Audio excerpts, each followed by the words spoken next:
So hey guys, welcome back to indiancoding.com। I hope previous सारे lectures आप सबको समझ आए होंगे और आपने प्रैक्टिस भी की होगी। सो आज के लेक्चर में हम जावास्क्रिप्ट में स्ट्रिंग्स के बारे में देखने जा रहे हैं। तो एचटीएमएल का स्टार्टअप टेम्पलेट लिख लिया। अब जावास्क्रिप्ट स्ट्रिंग्स, कंट्रोल एस से सेव। यहाँ पे स्क्रिप्ट टैग लिख लेंगे।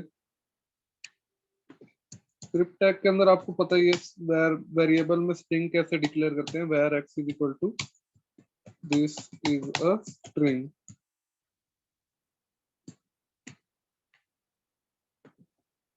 अब मैं पहले स्ट्रिंग को कंसोल डॉट लॉग कर लेता हूँ। एक्स, कंट्रोल एस से सेव करेंगे, ब्राउजर में जाएंगे, इंस्पेक्ट करेंगे, कंसोल, रिफ्रेश कर लेंगे।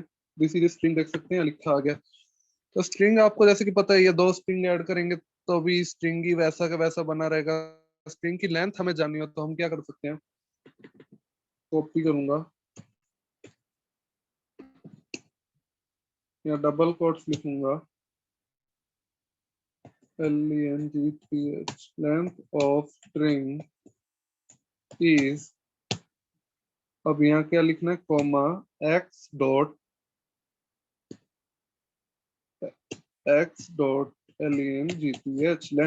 एक्स डॉट लेंथ लिखेंगे तो लेंथ ऑफ स्ट्रिंग आ जाएगी। रिफ्रेश करेंगे, लेंथ ऑफ स्ट्रिंग इज 17। जैसे कि आप काउंट करेंगे 1 2 3 4 5 6 7 8 9 10 11 12 13 14 15 16 17। स्पेस भी काउंट होता है, आपको बताना चाहूंगा। स्ट्रिंग में, एक स्ट्रिंग के अंदर डबल कोट्स के अंदर जो भी होगा वो सब काउंट होगा। आपको बताना चाहूंगा कि बैक स्लैश से हम लिख सकते हैं। जैसे कि हमें स्ट्रिंग, कई बार हम सिंगल कोट, मान लीजिए हमें स्ट्रिंग के अंदर लिखना है तो हम ऐसे नहीं लिख सकते, ऐसे वो एरर आ जाएगा, क्योंकि सिंगल कोट्स को उसको लगता है स्ट्रिंग को इसके अंदर स्ट्रिंग खत्म होगी। तो हमें सिंगल कोट लिखना हो तो हम क्या करेंगे, हमें यहाँ बीच में लिखना हो मान लीजिए सिंगल कोट, तो क्या लिखेंगे, बैक स्लैश टिक, एक ही टिका है, एक ही वो लिखेंगे बैक स्लैश। तो कंट्रोल ऐसे करते हैं सेव, ब्राउजर में जाते हैं, रिफ्रेश करते हैं, देख सकते हैं सिंगल कोट आ गया। ऐसे ही डबल कोट लिखना हो तो बैक स्लैश के आगे, यहाँ तो सिंगल था, सिंगल रहने देते हैं यहाँ पे। तो डबल लिखना हो तो बैक स्लैश डबल कोट। ये देखिए अब एरर आ गया, मैंने इस बीच में दो डबल कोट लगाया तो एक लिखना है। तो बैक स्लैश लगा के लिख सकते हैं, बिना बैक स्लैश लिखेंगे तो एरर आ जाएगा। ये देखिए डबल कोट आ गया। मैं आपको दिखाता हूँ, बिना बैक स्लैश लगाए यहाँ लिखा तो आगे का लेटर ही नहीं आएगा स्ट्रिंग में।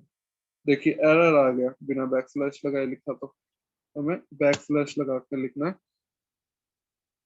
ऐसे ही हमें बैक स्लैश ही लिखना है तो क्या करेंगे, दो बैक स्लैश लगा दो, बैक स्लैश लिखा आ जाएगा। बैक स्लैश भी हम नॉर्मल नहीं लिख सकते, एरर आ जाता है, क्योंकि कमेंट भी उससे ही होते हैं ना।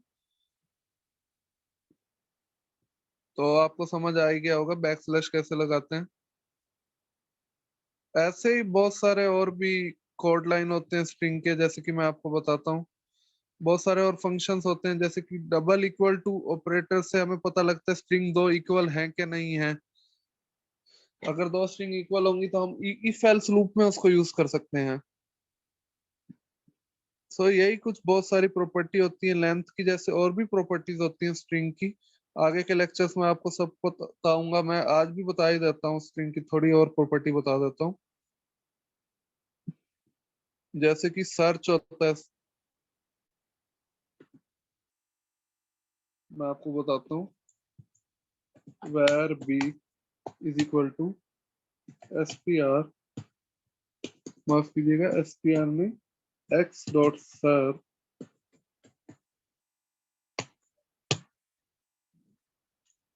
Search this. कंट्रोल ऐसे सेव करेंगे। अब मैं क्या करूंगा, उसको प्रिंट कर दूं, console dot log B, browser में जाएंगे, रिफ्रेश करेंगे, देख सकते हैं दिस, एक बार दिस आ रहा है। अब मैं यहाँ पे दो दिस लिख दूंगा तो उसमें आ जाएगा 2, क्योंकि उसने सर्च किए कितनी बार दिस आ रहा है। देखिए अब मैं रिफ्रेश करूंगा तो वो 2 हो जाएगा। तो आई होप आपको समझ आ रहा होगा सर्च की प्रॉपर्टी। वन का मतलब वैसे ये है कि उसके अंदर है या नहीं है। अगर जीरो होगा तो उसके अंदर नहीं होगा। जैसे कि कुछ रैंडम लिख देता हूँ, टी लिख देता हूँ देयर। कंट्रोल ऐसे सेव करेंगे, ब्राउजर में जाएंगे, रिफ्रेश करेंगे, -1, -1 आगे, देयर देयर वहां पे नहीं है। डीसी लिख देता हूँ यहाँ पे। ऐसे ही बहुत सारी स्ट्रिंग की प्रॉपर्टी होती है, टाइम के साथ साथ आपको पता लग जाएगा। सब स्ट्रिंग भी होता है, देन हमारा रिप्लेसिंग स्ट्रिंग भी होता है, रिप्लेस कर सकते हैं हम। बहुत सारी लैंग्वेज, अपर केस भी हो सकता है, डॉट अपर केस करते हैं तो अपर केस में हो जाता है, डॉट लोअर केस करते हैं तो लोअर केस में हो जाता है।